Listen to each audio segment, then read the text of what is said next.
Hey guys, Callum here, and today I'm doing a commentary for Darrdrol's new channel. He asked me to do a commentary for him, and I said sure, I'll do a commentary, no bother. So I'm commentating over a game of Team Deathmatch on Dome. It's only a 4-5 minute game, so I won't be talking for very long. But basically what I'm going to let you guys know during this commentary is how I would personally play a match on Dome, because Dome is quite a tricky map to play if you want to get a good kill to death ratio. Now Darrdrol ends the game with a score of, I think, 34-4. I can't remember, I watched the game about an hour or two ago. This is me doing the commentary now, an hour, 2 hours after me watching it, so I can't quite remember what's going on. But if you want to do well on Dome, I recommend you use a silencer. Darrdrol here isn't using a silencer, but he still does pretty well. But personally, I would use a silencer. Now the reasons for this is, on a match like Dome, people are usually firing quite a lot because there's so many people in such a short space. People are firing their guns all the time. Now when you look at your map, you see red dots flashing everywhere, and that's where someone's going to throw a grenade. They're going to throw a grenade at where they see the red dots. Now if you want to do well on Dome, you should probably use a silencer to stop you showing up as a red dot when you shoot. If you want to eliminate yourself completely from the radar, then you can use assassin, and then you'll be invisible on the radar, so people are less likely to throw grenades at you being a red dot.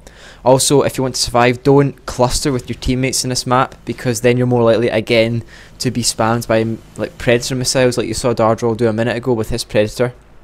Grenades, noob tubes, which aren't as effective in this game, but they can still kill you. Even people with snipers or shotguns will get you if you're all clustered together. So it's best to sort of stay apart from your team, but still have their back, like a good distance where you can still cover them. There's another tip I would give you.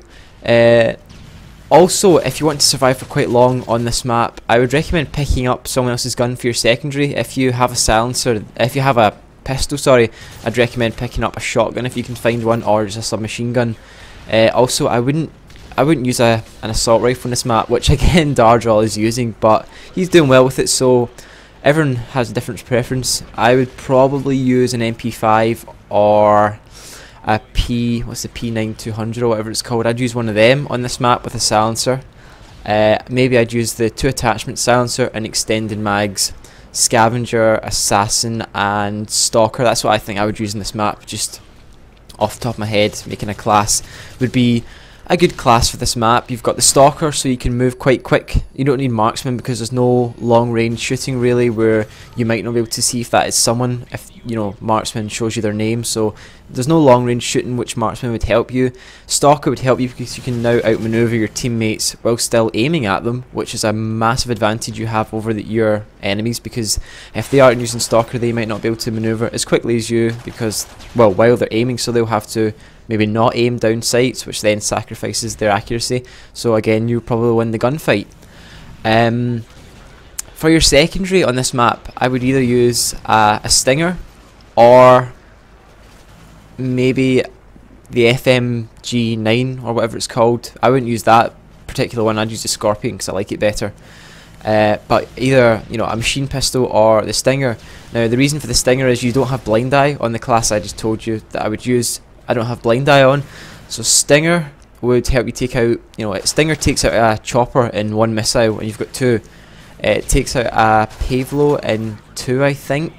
Other things it takes 3 or 4, like an AC-130 has 2 sets of flares, or maybe 3 sets of flares, same with an Osprey gunner.